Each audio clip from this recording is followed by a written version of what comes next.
NEET പരീക്ഷയിൽ mark കുറഞ്ഞതിന് 17-കാരിയെ പിതാവ് അടിച്ചു കൊലപ്പെടുത്തി. മഹാരാഷ്ട്രയിലെ സാംഗ്ലിയിലാണ് ഈ ക്രൂരകൃത്യം നടന്നത്. സാധന ഫോൺസ്ലെ എന്ന 17-കാരിയെയാണ് സ്കൂൾ അധ്യാപകനായ പിതാവ് ദോണ്ടിറാം ഫോൺസ്ലെ മാർക്ക് കുറഞ്ഞ ദേഷ്യത്തിൽ അടിച്ചു കൊലപ്പെടുത്തിയത്.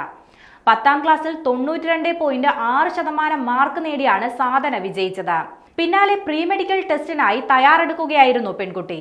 പക്ഷേ പരീക്ഷയിൽ മാർക്ക് കുറഞ്ഞു പോയി. ഇതോടെ സാധനയെ പിതാവ് കമ്പുകൊണ്ട് അടിച്ച് സാരമായി പരിക്കേൽപ്പിക്കുകയായിരുന്നു. തുടർന്ന് ഗുരുതരമായി പരിക്കേറ്റ പെൺകുട്ടിയെ ആശുപത്രിയിൽ പ്രവേശിപ്പിച്ചെങ്കിലും മരണത്തിന് കീഴടങ്ങുകയായിരുന്നു. നിലവിൽ +2 വിദ്യാർത്ഥിയായ സാധന പഠനത്തിൽ മിടുക്കിയായിരുന്നു. സാധനയെ ഡോക്ടറാക്കുക എന്നത് കുടുംബത്തിന്റെ മുഴുവൻ സ്വപ്നമായിരുന്നു. എല്ലാവരുടെയും സ്വപ്നം സാക്ഷാത്കരിക്കാൻ വേണ്ടി നീറ്റ് പരീക്ഷയ്ക്ക് തയ്യാറെടുത്ത സാധനയ്ക്ക് പരീക്ഷയിൽ മികച്ച പ്രകടനം കാഴ്ചവെക്കാൻ കഴിഞ്ഞില്ല. നീറ്റ് ഫലമറിഞ്ഞ് വീട്ടിലെത്തിയ സാധനയോട് പിതാവ് ദോണ്ടിറാം ഫോൺസ്ലെ മാർക്ക് കുറഞ്ഞതിന്റെ കാരണം ചോദിച്ചു. പിന്നീടുണ്ടായ വാക്കേറ്റത്തിനിടെ ദോണ്ടിറാം മകളെ വീട്ടിലെ മരക്കുറ്റി ഉപയോഗിച്ച് അടിക്കുകയായിരുന്നു. കുട്ടിയെ ക്രൂരമായി മർദ്ദിച്ച് കൊലപ്പെടുത്തിയതിന് പിന്നാലെ മകളെ താനാണ് കൊലപ്പെടുത്തിയതെന്ന് പിതാവ് പോലീസിനോട് സമ്മതിക്കുകയും ചെയ്തു. തുടർന്ന് പിതാവിനെ പോലീസ് അറസ്റ്റ് ചെയ്യുകയായിരുന്നു. പിതാവിന്റെ മർദ്ദനത്തിൽ സാധനയുടെ തലയ്ക്ക് ഗുരുതരമായി പരിക്കേറ്റിരുന്നു.